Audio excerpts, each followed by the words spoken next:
Hello dear students, आज हम लोग बात करने वाले हैं जेएसएससी टीजीटी के बारे में, जेटेट के बारे में, एनवीएस टीजीटी के बारे में। मतलब जितना भी स्टेट होता है उसके सारे टीजीटी के बारे में। आपका जो एक सेंट्रल लेवल का एग्जाम होता है एनवीएस केवीएस, सभी के टीजीटी के बारे में बात करने वाले हैं। इसका ऑलरेडी एक क्लास हो चुका था बच्चों लोग, जिसमें से हम लोग जो है सेट थ्योरी स्टार्ट किए हैं और सेट थ्योरी का बेसिक कंसेप्ट था वो क्लियर कर लिए थे। आज उसी को प्रोसीड करेंगे और आज जानेंगे और किस किस तरह से कंसेप्ट आ सकता है सेट थ्योरी में। उसके बाद हम लोग क्वेश्चन करेंगे, है ना। तो चलिए बिना लेट के स्टार्ट करते हैं आपके अपने प्यारे से यूट्यूब चैनल ब्राइट फ्यूचर पे। और स्टार्ट करने से पहले आप लोग के बीच एक पॉजिटिविटी बातें हो जाए। क्या है कि अगर आपने सफर का शुरुआत कर ही दिया है तो बीच रास्ते में लौटने का कोई फायदा नहीं।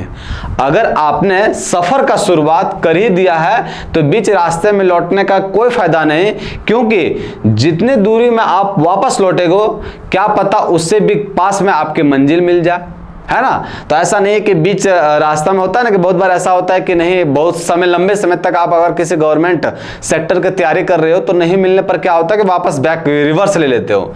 आप ये नहीं सोचते, मान लीजिए कोई सा भी गवर्नमेंट सेक्टर की तैयारी करते हो बच्चों लोग, और अभी हम जेएसएससी टीजीटी मतलब टीजीटी का पढ़ा रहे हैं, तो उम्मीद करते हैं आपका 10वीं के बाद फिर 2 साल 12वीं, फिर 3 साल ग्रेजुएशन और फिर 2 साल बीएड, मतलब मिला जुला के आप सभी जो है मैक्सिमम जो 25 साल के तो होंगे।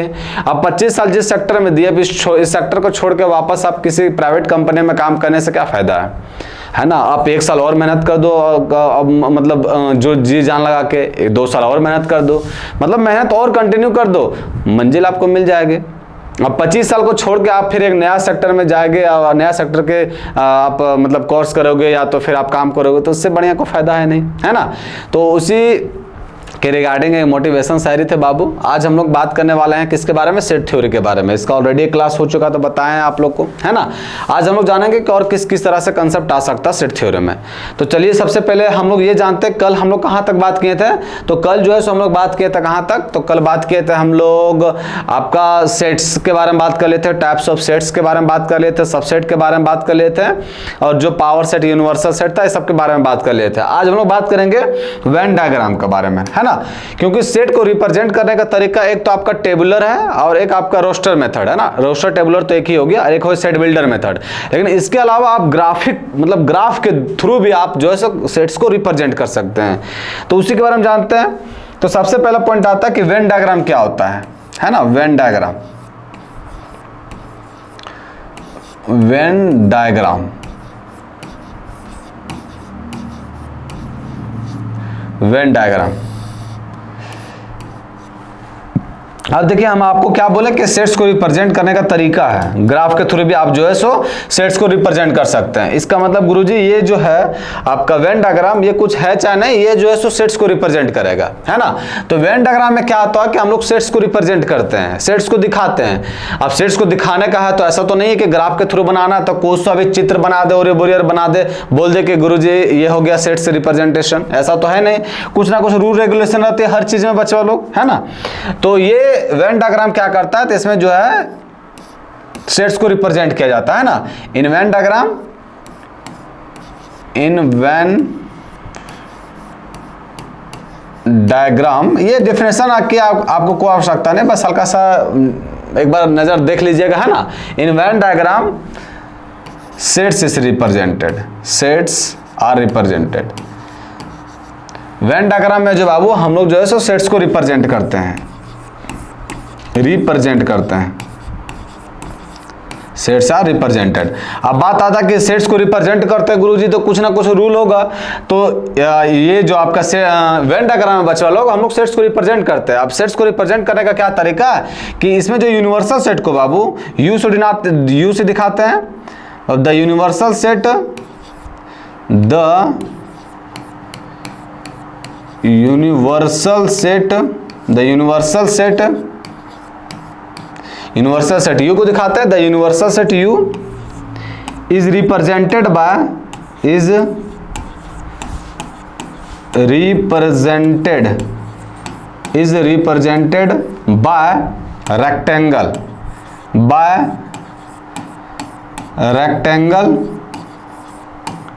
And it's subsets, and its subsets are represented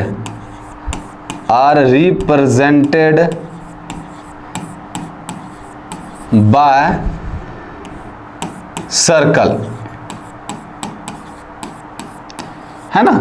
अब ये क्या होता है वेन डायग्राम में, ये समझ में आ गया कि सेट्स को रिप्रेजेंट करते हैं। In Venn diagram sets are represented. अब सेट्स को रिप्रेजेंट करते हैं तो कुछ ना कुछ रूल रेगुलेशन होगा। तो इसमें यूनिवर्सल सेट जो रहता है बाबू यू, उसको रिप्रेजेंट करते हैं रेक्टेंगल से, और जो आपका सबसेट रहता है उसको हम लोग किससे रिप्रेजेंट करते हैं, तो उसको रिप्रेजेंट करते हैं सर्कल से। एग्जांपल के थ्रू समझिए बच्चों वालों। जैसे देखिए, जैसे मान लेते हैं बच्चों लोग, एक आपका ये रहा यूनिवर्सल सेट, है ना। एक सेट ले लिए कोई सा भी, हम एग्जांपल और बढ़िया से भी लेंगे, लेकिन ये अभी जानिए ये आपका यूनिवर्सल सेट है ना। ये क्या आपका यूनिवर्सल सेट, और इसके अंदर हम डाल दिए एक सेट, सबसेट, ये ए है। तो ये मेरा हो गया graphics representation of sets. Sets को रिप्रेजेंट कर रहे हैं किसके थ्रू, ग्राफ के थ्रू।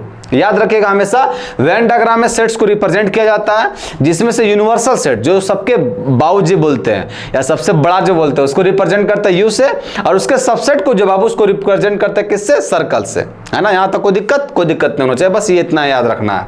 अब हम लोग जानते हैं कि इसका ऑपरेशन क्या होता है। अब इसका यूज देखिएगा वेन डायग्राम कहां कहां होगा बाबू। क्वेश्चन में तो इसका भरपूर यूज होता है, और अभी इसके और हम लोग पढ़ेंगे। अभी क्या बोले बाबू, ऑपरेशन ऑन सेट्स में, तो इसका भी भरपूर यूज होगा किसका, आपका वेन डायग्राम का, है ना। Operation on sets, operations on sets. आप सेट्स का हम लोग चीड़ हरण करेंगे, है ना। चीड़ हरण मतलब समझ रहे हैं ना, पोस्टमार्टम करेंगे सेट्स का, इसीलिए क्या है लिखा हुआ ऑपरेशन ऑन सेट्स। अब सेट्स का क्या करेंगे, ऑपरेशन। अब देखते हैं ऑपरेशन करते हैं तो क्या होता है ना। तो ऑपरेशन करते तो सबसे पहला सेट आता पढ़ने के लिए बाबू यूनियन ऑफ सेट्स। सबसे पहला क्या आता है, union of sets, union of sets, है ना। यूनियन ऑफ सेट्स आता है।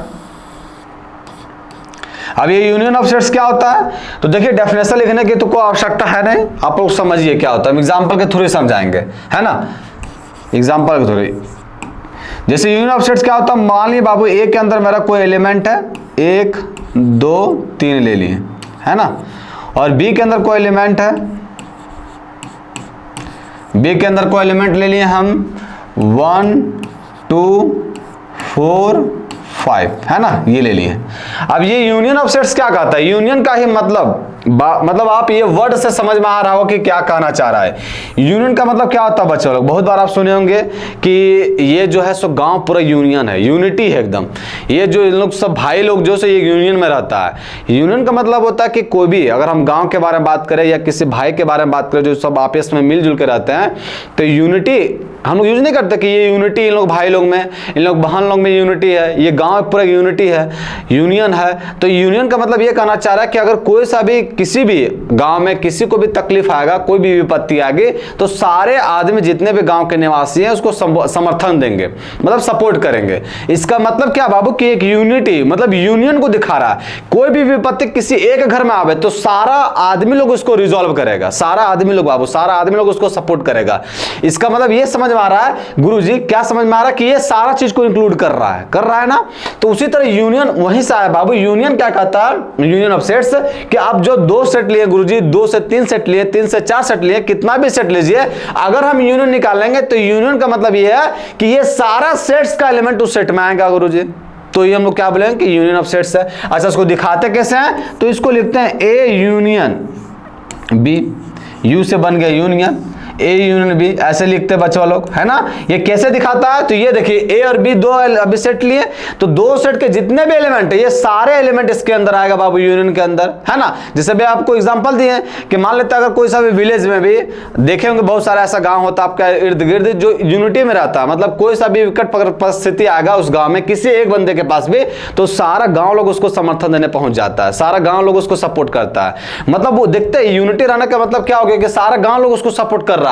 इसका मतलब ये दोनों सेट अगर यूनियन है तो सारा आदमी लोग आएगा इसमें, सारा का सारा एलिमेंट आएगा इसमें, सारा का सारा एलिमेंट इसमें आएगा बाबू। तो इसमें क्या है 1 2 3, तो 1 2 3 लिख दिए, और फिर इसमें क्या 1 2, तो 1 2 रिपीटेशन से कोई प्रभाव पड़ेगा नहीं, तो इसमें लिखने की कोई आवश्यकता नहीं है। 4 5 लिख दीजिए, तो ये हो गया 4 5। अब देखिए ए सेट और बी सेट का सारे एलिमेंट इसमें आया कि नहीं, इसमें भी 1 2 3 है, इसमें 1 2 4 5 है, इसमें भी देखिए 1 2 4 5 है। इसका मतलब सेट ए और सेट बी के सारा एलिमेंट यूनियन के अंदर आ गया है ना, तो इसी को हम लोग बोलेंगे यूनियन ऑफ सेट्स। डेफिनेशन लिखने की कोई आवश्यकता नहीं। इसको दिखाते हैं कैसे बाबू, यूनियन ऐसे दिखाते हैं, कोई दिक्कत? पहला ऑपरेशन आपका क्लियर हो गया, यूनियन ऑफ सेट्स सिखाता पहला ऑपरेशन है ना। दूसरा ऑपरेशन आते हैं, दूसरा ऑपरेशन कहता है intersection of sets. Intersection of sets.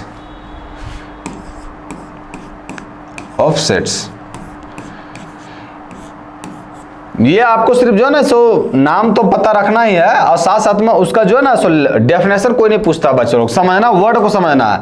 Math में ना जो डेफिनेशन बहुत रेयर ही पूछा जाता है, आपको ये जो लिखा है ना उसका मतलब समझ में आना चाहिए। जैसे कहीं कॉन्ग्रुएंस यूज कर लिए, कहीं सर्वांशम यूज कर लिए, तो ये सब चीज आपको पता है, कहीं समरूप यूज कर दिए, साइमल्टेनियसली कहीं यूज कर दिए, तो ये सब वर्ड जो है आपको पता होना चाहिए मैथमेटिक्स में कि क्या करना चाह रहा है। अब इंटरसेक्शन ऑफ सेट्स क्या कहता है, तो इसमें भी एग्जांपल का थोड़ा समझिए, डेफिनेशन की कोई आवश्यकता नहीं। इंटरसेक्शन ऑफ सेट्स कहता है कि मान लेते हैं, यही एग्जांपल लेते हैं, a इज इक्वल टू 1 2 3 1 2 3 और b is equal to 1 2 4 5, b is equal to 1 2 4 और 5 है ना, ये एग्जांपल लिए।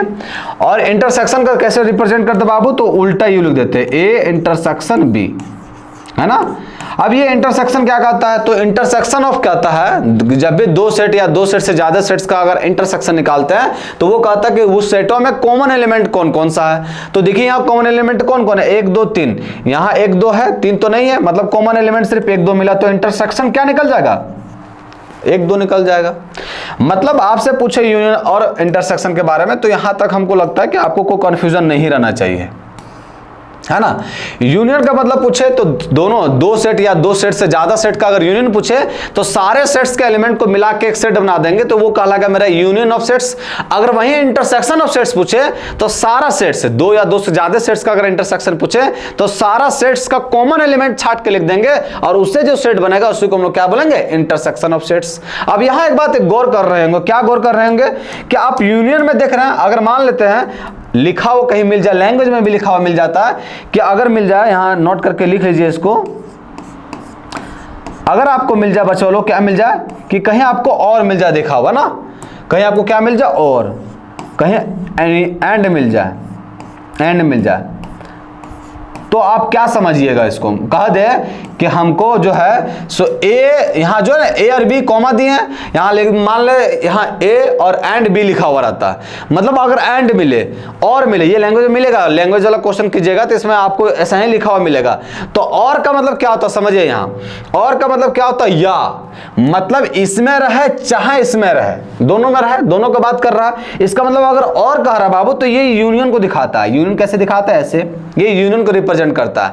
लेकिन जैसे ही एंड के बारे में बात करते हैं, एंड में क्या दिखाता है कि हम भी खाएं और मेरा भाई भी खाया, दोनों को खाया, दोनों में सिमिलैरिटी है, तो इसमें भी रहना चाहिए, इंटरसेक्शन में देखिए इसमें भी रहना चाहिए एंड इसमें भी रहना चाहिए, मतलब जब भी अगर एंड मिले तो वहां इंटरसेक्शन को दिखाता है, ये याद रखिएगा। और जो है किसको दिखाएगा, तो यूनियन को दिखाएगा। और वहीं जैसे अगर हम एंड के बारे में बात करेंगे तो एंड किसको दिखाएगा, तो एंड जो है दिखाएगा मेरा इंटरसेक्शन को, है ना। ये बात याद रखिएगा, ये बात बहुत बार एग्जाम में आपको लैंग्वेज की तरह अभी क्वेश्चन करेंगे तो लैंग्वेज में आपको देखने को मिल जाएगा, और लिखा हुआ या एंड लिखा हुआ, तो और समझ गए, यूनियन को रिप्रेजेंट करेगा और एंड जो है इंटरसेक्शन को रिप्रेजेंट करेगा। कैसे आ गया, समझ में आ गया। और का मतलब क्या होता है, मेरे में भी है या उसमें भी है, दोनों को इंक्लूड कर रहा है, इसका मतलब ये यूनियन आ गया। दोनों में इंक्लूड कैसे, दो सेट्स को इंक्लूड कौन करता है, यूनियन है। और एंड का मतलब क्या होता है कि मेरे में भी है और इसमें भी है, दोनों में भी है, तो दोनों का कॉमन एलिमेंट को बता रहा है, तो ये किसको रिप्रेजेंट करेगा, इंटरसेक्शन को। तो ऑपरेशन ऑफ सेट्स में यूनियन और इंटरसेक्शन में रत्ती भर का प्रॉब्लम नहीं होना चाहिए। अब आते हैं हम लोग थर्ड ऑपरेशन में। थर्ड ऑपरेशन क्या है मेरा, थर्ड ऑपरेशन क्या है, तो थर्ड ऑपरेशन है बच्चों लोग मेरा, ये हो गया सेकंड डिसजॉइंट सेट्स, है ना। Sorry disjoint sets.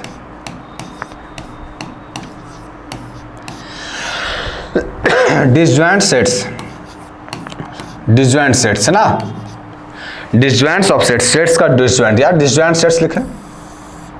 अब ये डिसजॉइंट सेट्स क्या कहता है बाबू, नाम से पता चल रहा है डिसजॉइंट मतलब ज्वाइंट ना हो।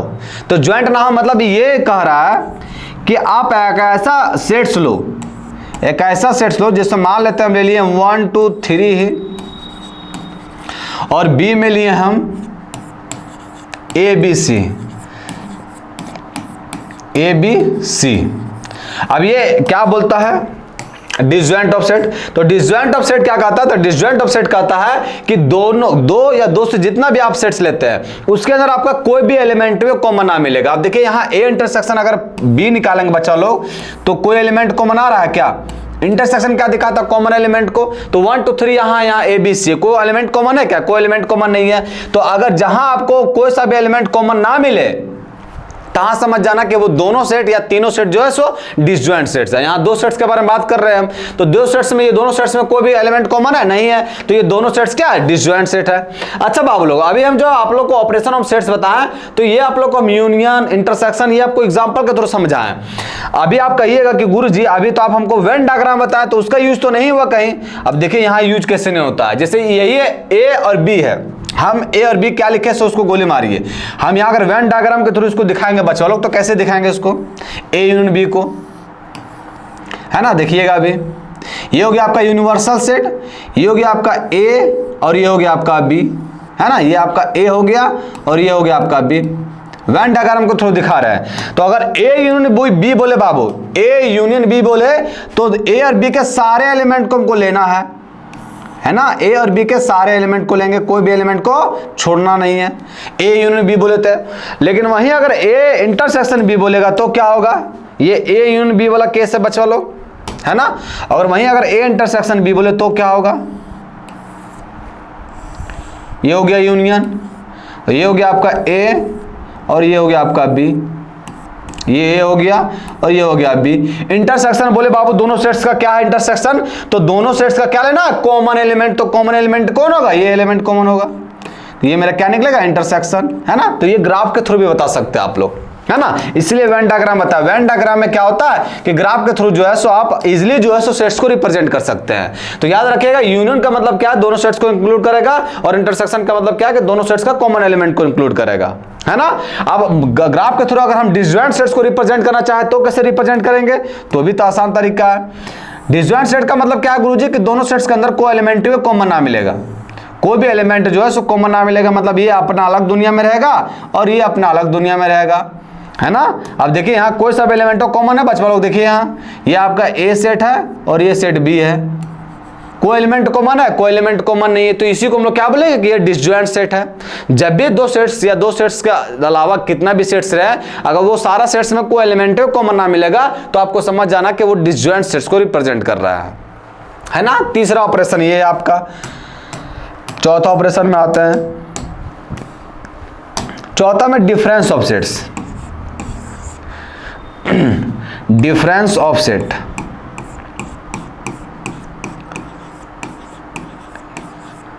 डिफरेंस ऑफ सेट्स, है ना, डिफरेंस ऑफ सेट्स। अब ये डिफरेंस ऑफ सेट्स क्या कहता है, एग्जाम्पल के थ्रू समझिए, है ना, क्योंकि एग्जाम्पल से क्लियर होता है गुरुजी। डिफरेंस ऑफ सेट्स मान लेते हैं ए के अंदर मेरा वही ले लेते हैं एग्जाम्पल 1 2 3, और बी के अंदर हम ले लिए 1 2 4 5, 1 2 4 और 5, है ना। अब इसका हमको डिफरेंस ऑफ सेट्स निकालना है। डिफरेंस का मतलब क्या होता है, अंतर ये होता है, मतलब अगर हम a माइनस बी निकालेंगे बच्चा लोग, a माइनस बी, तो क्या होगा, तो a माइनस बी का मतलब क्या है कि आप a का एलिमेंट केवल लीजिए गुरुजी, b के एलिमेंट को डिलीट कीजिए। तो a के एलिमेंट को लेंगे और b के एलिमेंट को डिलीट करेंगे, और कॉमन वाला एलिमेंट डिलीट करना, डिलीट कौन करिएगा कि ए का सारा एलिमेंट लेना होगा, बी के एलिमेंट को हटाना होगा आप लोग को, तो बी का तो सारा एलिमेंट हटबे करेगा, लेकिन ए में भी जो एलिमेंट है, दोनों में जो कॉमन एलिमेंट है उसको भी रिमूव करना होगा। जैसे समझिए ए माइनस बी बोला निकालेंगे तो एक नहीं लिख सकते हैं, क्यों नहीं लिख सकते हैं, क्योंकि एक इसमें भी है। दो लिख सकते हैं क्या, दो भी नहीं लिख सकते क्योंकि दो इसमें भी है। तीन लिख सकते हैं क्या, एकदम लिख सकते हैं तीन। अच्छा, तीन के बाद 4 5 लिख सकते हैं क्या ना, बी के तो सारा एलिमेंटों को डिलीट करना ही हमको, ये 100% है कि बी के सारा एलिमेंट को डिलीट करना है। अगर a माइनस बी निकाल रहे हैं तो b के सारा एलिमेंट को डिलीट करना है और साथ साथ में a और b में जो कॉमन एलिमेंट है उसको भी डिलीट करना है। तो मेरा बच क्या गया 3, तो ये a माइनस का b मेरा क्या गया 3।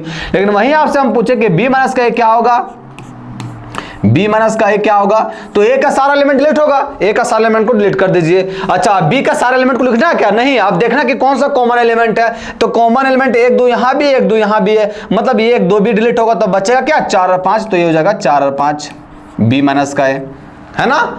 समझ में आ गया। चलिए अभी इसको देखिए ग्राफ के थ्रू कैसे बनाएंगे बच्चे वालों।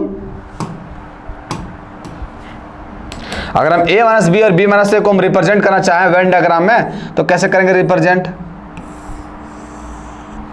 ये हो गया आपका यूनिवर्सल सेट, ये हो गया आपका a और ये हो गया आपका b, ये हो गया a और ये हो गया b।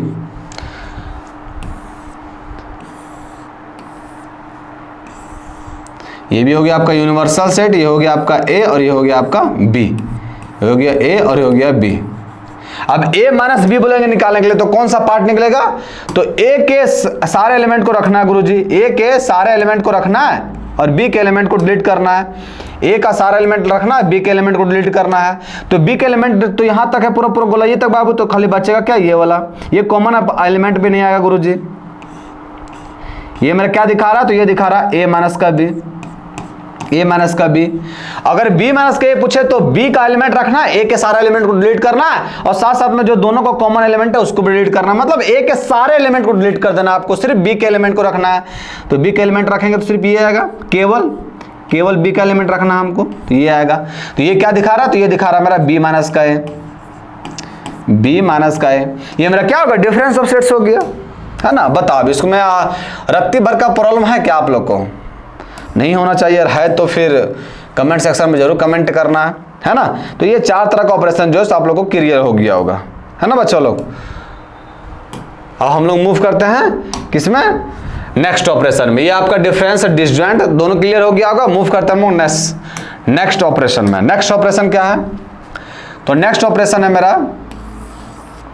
कॉम्प्लीमेंट ऑफ सेट्स, है ना, कॉम्प्लीमेंट ऑफ सेट्स। या पहले उसके पहले आप जान लीजिए सिमेट्रिक डिफरेंस ऑफ सेट्स, वो अच्छा रहेगा। सिमेट्रिक डिफरेंस पढ़ा है ना, बस वैसा ही है, symmetric difference of sets, symmetric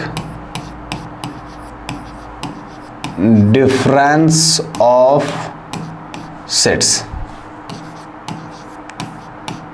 है ना। ये सिमेट्रिक डिफरेंस ऑफ सेट्स क्या होता है, तो सिमेट्रिक डिफरेंस ऑफ सेट्स अगर हम 2 सेट्स के बारे में बात करें बाबू, यूजुअली जो है हम लोग सिमेट्रिक डिफरेंस में 2 ही सेट्स के बारे में बात करते हैं, उससे ज्यादा सेट में रहा तो कोई दिक्कत नहीं है। सिमेट्रिक डिफरेंस ऑफ सेट्स का मतलब क्या हो गया कि जैसे मान लेते हैं एग्जांपल में, देखिए बच्चों लोग हम a इज इक्वल टू ले लेते हैं 1 2, है ना। आपको इसी एग्जाम्पल के थ्रू ही समझना बच्चों लोग, आपको जो है उसका डेफिनेशन रटने की कोई आवश्यकता नहीं है। और b जो है सो ले लिए 1 2 3, 1 2 और 4 और 5, सिमिलर एग्जाम्पल लेते हैं, है ना। अब इसमें अगर हम a माइनस का b निकालें तो a माइनस का b क्या आएगा, तो a माइनस का b आएगा मेरा 3, अभी तुरंत निकाले हैं। और अगर हम b माइनस का a निकालें, b माइनस का a निकालें तो b माइनस का a निकालेंगे तो क्या आएगा, तो आएगा 4 और 5, 4 और 5। ये a माइनस का b है, ये b माइनस का a है। और अगर हम दोनों को मिला दे बाबू, a माइनस का b यूनियन, मिलाने का मतलब क्या है, दोनों को मिलाने का मतलब कि दोनों को यूनियन निकाल दीजिए, b माइनस का a। दोनों को जब मिला देंगे हम, तो दोनों को मिलाएंगे तो क्या आएगा 3 4 5, 3 4 5। तो बस दोनों को जो मिलाएं बच्चा लोग, यही मेरा कहलाएगा क्या चीज, सिमेट्रिक डिफरेंस ऑफ सेट्स, है ना। अब इसको दिखाते कैसे, तो इसको लिखते हैं a, ट्रायंगल का साइन डालते हैं और लिखते हैं b इज इक्वल टू, ये क्या दिखा रहा है, a symmetric difference of b। समझ में आ गया। तो अगर जब भी आपसे पूछे कि सिमेट्रिक डिफरेंस ऑफ सेट्स क्या होता है, तो दोनों सेट्स के डिफरेंस को, आपस का डिफरेंस को यूनियन कर दीजिए, a माइनस बी और b माइनस a निकालिए और दोनों को क्या कर दीजिए, यूनियन कर दीजिए, तो वो मिलकर निकल जाएगा सिमेट्रिक डिफरेंस ऑफ सेट्स। अब इसको हम ग्राफ के थ्रू अगर हम रिप्रेजेंट करना चाहें तो कैसे होगा बाबू लोग,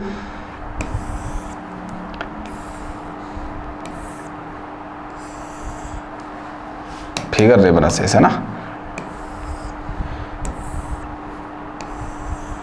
ये हो गया आपका a, ये हो गया आपका b, ये हो गया आपका ए सेट, ये हो गया बी सेट, ये हो गया आपका यूनिवर्सल सेट। हमको क्या बोला है, सिमेट्रिक डिफरेंस ऑफ सेट्स निकालने के लिए। तो पहले ए माइनस बी निकालें तो ये निकला गुरुजी, है ना, ए माइनस बी निकाले तो ये निकला। अच्छा बी माइनस ए निकाले तो ये निकला, और दोनों को जोड़ देंगे तो ये निकल जाएगा symmetric difference of sets.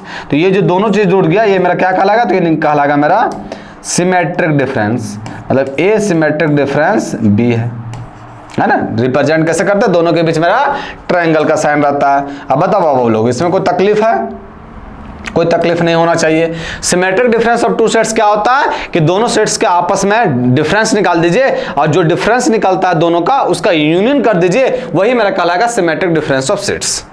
Clear है? चलिए मूव करते हैं हम लोग। ये आपका पांचवा टाइप था ना, चौथा बाद पांचवा, नंबरिंग गड़बड़ा गया। अब आते हैं लास्ट ऑपरेशन इसका है, ये पांचवा है। अब आते हैं इसका लास्ट ऑपरेशन में। लास्ट ऑपरेशन क्या है, तो कॉम्प्लीमेंट ऑफ सेट्स है ना, कॉम्प्लीमेंट ऑफ सेट्स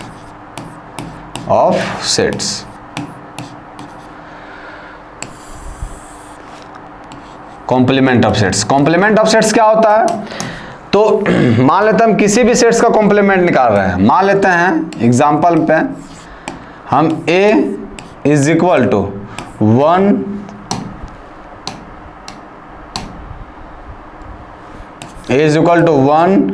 2 और 3 लिए, है ना, और एक यूनिवर्सल सेट ले लिए हम।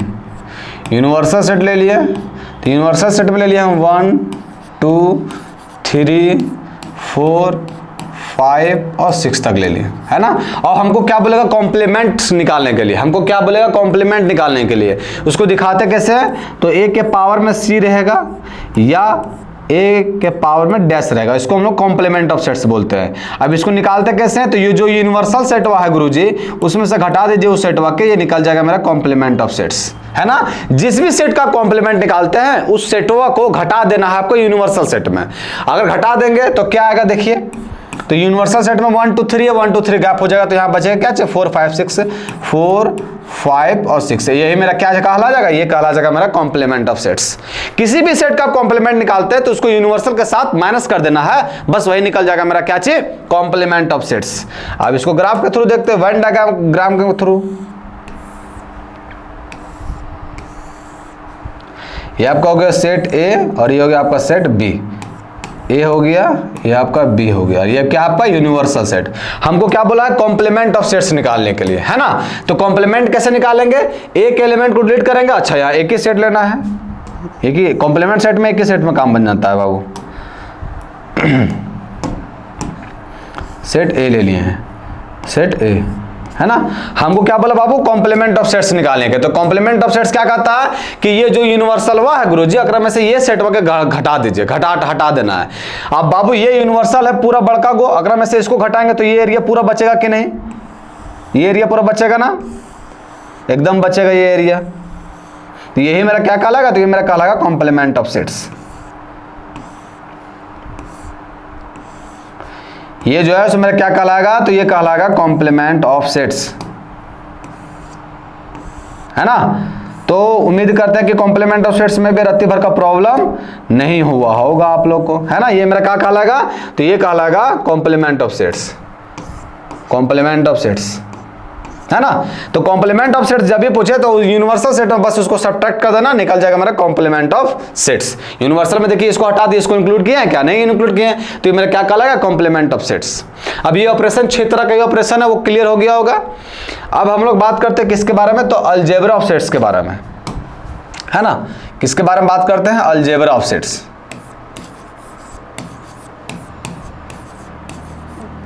Algebra of sets,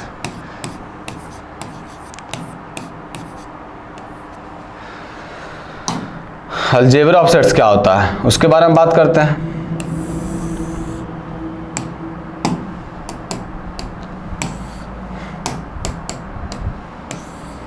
algebra of sets, तो अलजेब्रा ऑफ सेट्स में सबसे पहला कौन सा आता है बच्चा लोग, तो सबसे पहला आता है आइडेम्पोटेंट लो, है ना।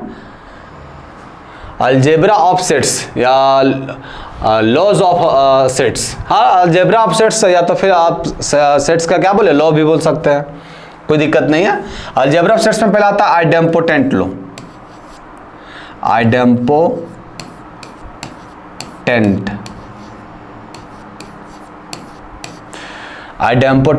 लॉ है ना, आइडेम्पोटेंट लॉ। हाँ, अलजेब्रा की जगह पर अगर चेंज करना चाहे तो लॉ ही लिख दीजिए, अच्छा रहेगा, है ना, क्योंकि सब ये लॉ ही बताएंगे। Laws of sets. सबसे पहले क्या आता है कि आइडेम्पोटेंट लॉ। अब आइडेम्पोटेंट लॉ में भी दो तरह का आता है। पहला क्या कहता है आइडेम्पोटेंट लॉ, पहला कहता है कि जब भी आप किसी सेम सेट्स का यूनियन करेंगे उसी सेट्स के अंदर तो वापस वही सेट आ जाएगा। और दूसरा रिजल्ट क्या कहता है कि किसी भी सेट्स का इंटरसेक्शन करेंगे उसी सेट के साथ तो वापस वही सेट आ जाएगा। छोटा सा छोटा बात है, ये याद रखना है सिर्फ। अब इसमें आप नाम याद रखो चाहे नहीं याद रखो, बस ये चीज याद रहना चाहिए कि दो सेट्स का जब भी सेम सेट्स का अगर हम कॉम्प्लीमेंट निकालते हैं, सेम सेट्स का अगर यूनियन निकालते हैं तो वापस वही सेट आ जाता है, और अगर सेम सेट का हम इंटरसेक्शन निकालते हैं तो वापस वही सेट आ जाता है। ये मेरा क्या कहता है आइडेम्पोटेंट लॉ। दूसरा आता है मेरा identity law. Identity law, identity law क्या कहता है, आइडेंटिटी लॉ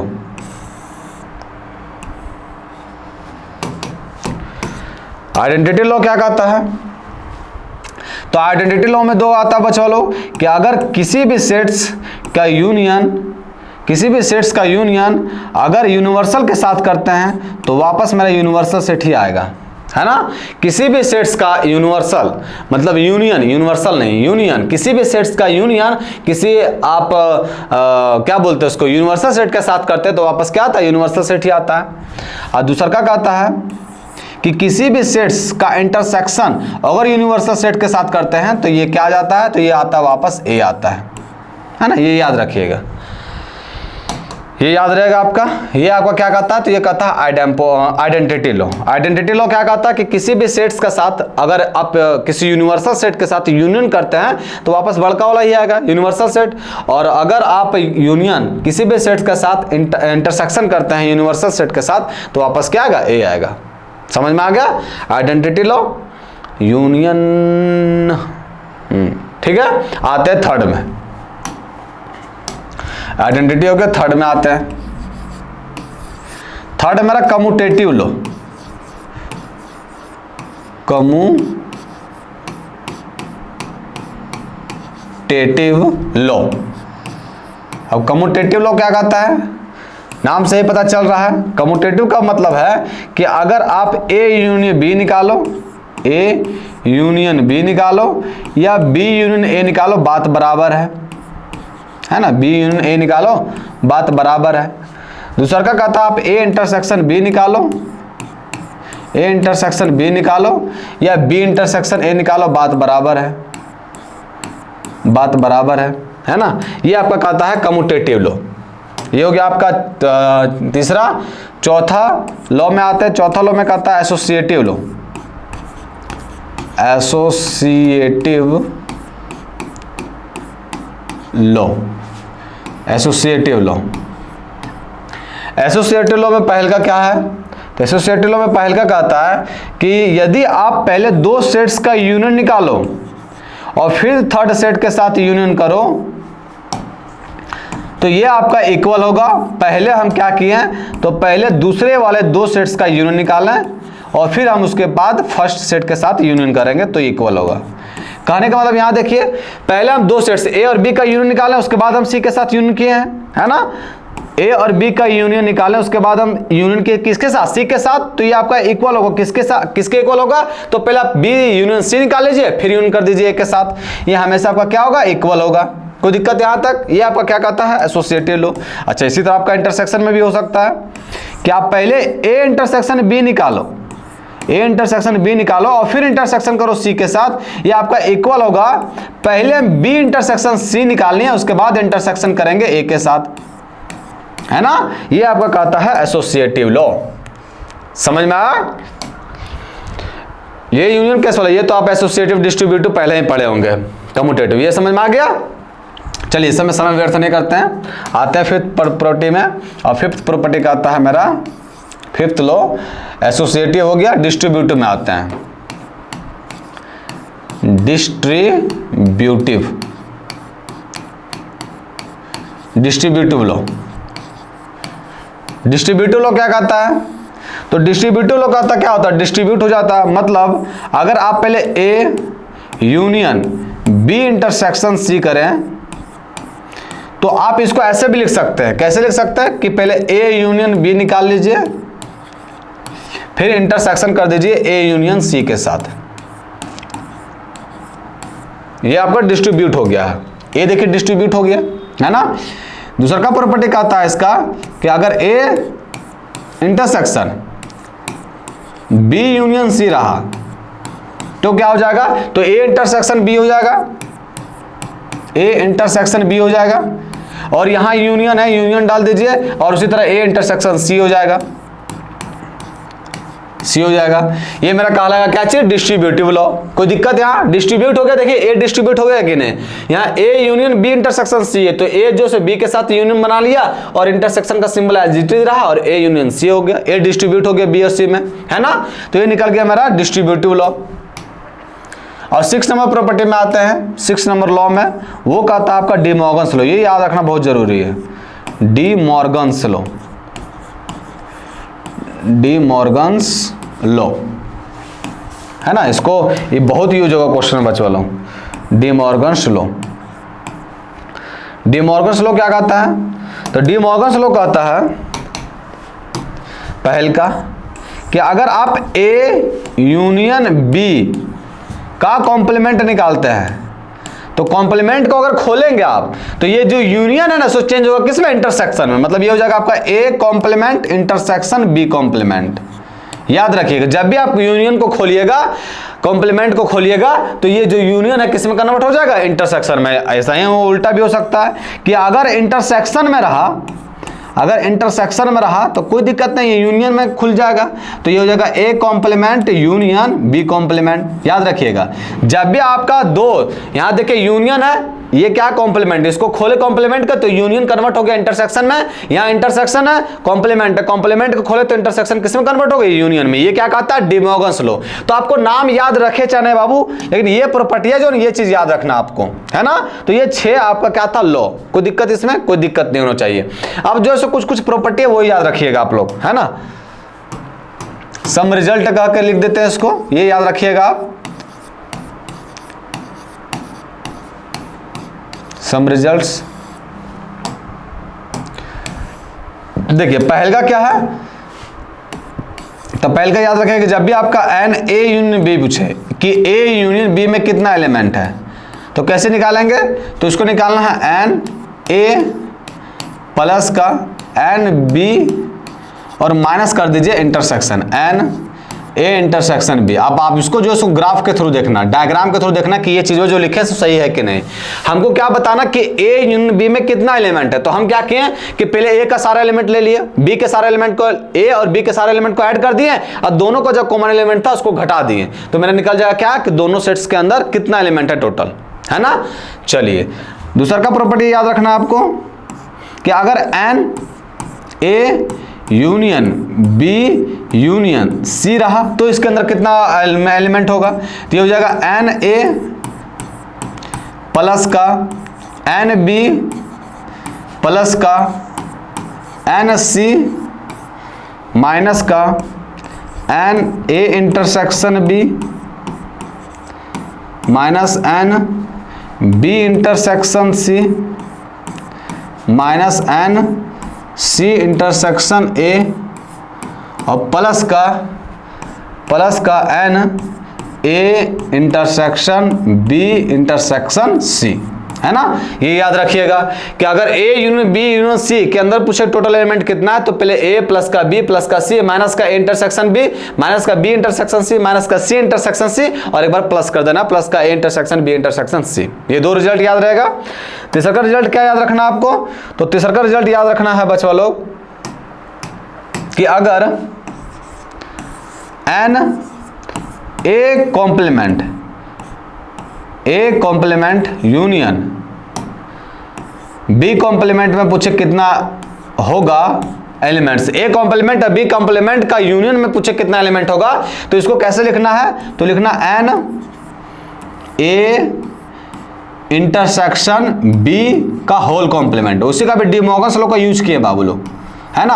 अभी इसको हम अगर खोलेंगे तो क्या होगा, A complement union B complement वही लिखे है। अब इससे क्या फायदा होगा कि ए हो गया ए कॉम्प्लीमेंट, ये एक सेट बन गया तो ए सेट का कॉम्प्लीमेंट हो गया, और सेट का कॉम्प्लीमेंट रहता है तो उसको कैसे निकालते हैं कि यूनिवर्सल है गुरुजी, यूनिवर्सल में सेटों को घटा दीजिए तो एन ए इंटरसेक्शन बी आ जाएगा, इंटरसेक्शन भी है। किसी भी सेट्स का कॉम्प्लीमेंट कैसे निकालते हैं, तो यूनिवर्सल में इसको घटा देना है तो वो क्या निकल जाएगा मेरा, किसी भी सेट्स का कॉम्प्लीमेंट, तो यूनिवर्सल में इसको घटा दिए तो ये निकल जाएगा मेरा क्या चीज, A complement union B complement में कितना एलिमेंट है।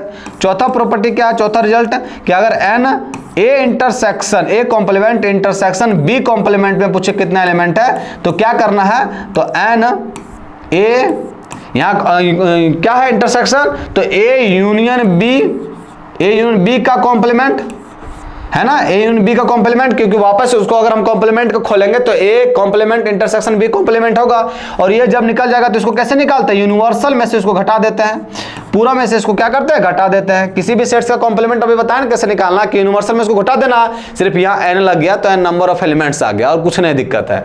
तो number of elements in universal set में माइनस कर देना है ये यूनियन बी को, ए यूनियन बी को। तो ये आपका 4 रिजल्ट जो है बच्चों लोग याद रखना, बाकी सब रिजल्ट जो है सो आप क्वेश्चन के थ्रू ही समझ जाइएगा, है ना।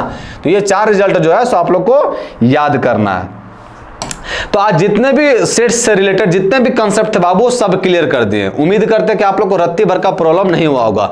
अब बचा हुआ जो कुछ कंसेप्ट है वो क्वेश्चन के थ्रू हम लोग करेंगे, है ना, क्योंकि सारा जो है जितना मतलब होना चाहिए कंसेप्ट वो सब क्लियर कर दिया। अब कुछ क्वेश्चन ऐसे रहते हैं, कुछ कंसेप्ट ऐसे रहते हैं जो क्वेश्चन के माध्यम से समझना बेहतर रहता है, तो वो क्वेश्चन के माध्यम से समझेंगे जिस समय क्वेश्चन करेंगे, है ना। तो आज के लिए इतना है, फिर मिलते कल। जय हिंद जय भारत।